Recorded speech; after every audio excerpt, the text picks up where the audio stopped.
ब्रज में जन्माष्टमी की तैयारियां शुरू हो चुकी हैं।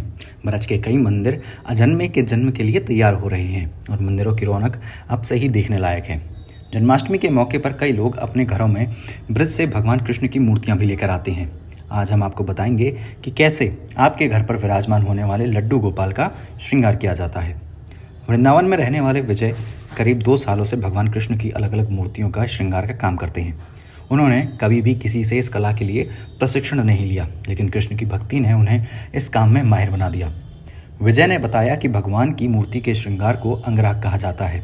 इसके लिए एक्रेलिक कलर का इस्तेमाल होता है। जब भी कोई मूर्ति आती है तो सबसे पहले उसके नेत्र बनाए जाते हैं और मत्स्य आकार में नेत्रों को कटाक्ष दिया जाता है ताकि वह बिल्कुल असली आंखें लगें। इसके बाद ठाकुर जी के होठ, बाल और हाथ और पैरों में महावर लगाया जाता है। साथ ही भगवान के शरीर पर अलग अलग तरह के बेल, फूल और पत्तियों से श्रृंगार किया जाता है। साथ ही श्री कृष्ण के प्रिय मोर पंखों से उनके बाजूबंद बनाए जाते हैं।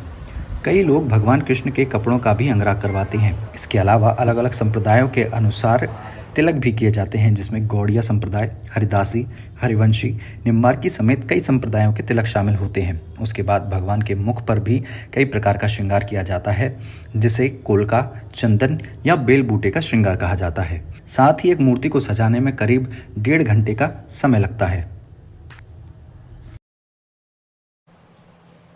क्या नाम है? मेरा नाम विजय दास है। तो कितने सालों से आप ये काम कर रहे हैं? मुझे लगभग इस काम को करते हुए 2 साल हो चुके हैं। तो कितनी उम्र है वैसे आपकी? मेरी 19 साल है उम्र वैसे। तो कैसे सीखा आपने ये काम? मैंने ये काम स्वयं अभ्यास से साल भर में मैंने ये काम सीखा है।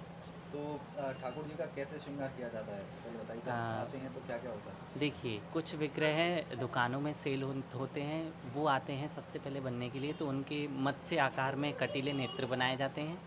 नेत्र एकदम रियलिस्टिक रूप से बनाए जाते हैं, जो कि एकदम हमारे नेत्र होते हैं वैसे ही दिखें। उसके बाद नेत्र बनते हैं, नेत्र के बाद लड्डू बनाया जाता है। लड्डू के बाद जिस संप्रदाय के आप हो, उसी जैसे गौड़िया संप्रदाय, निम्बार्की संप्रदाय इत्यादि प्रकार के तिलक बनाए जाते हैं। उसके बाद आप ठाकुर जी का श्रृंगार, जैसे चंदन श्रृंगार, माथे पे चंदन श्रृंगार होता है, बेल बूटा, बेल से श्रृंगार होता है। तो उसके बाद आप विभिन्न प्रकार से, जैसे गोपी डॉट कहते हैं कि किसी प्रकार से, उन प्रकार से भी श्रृंगार किया जाता है।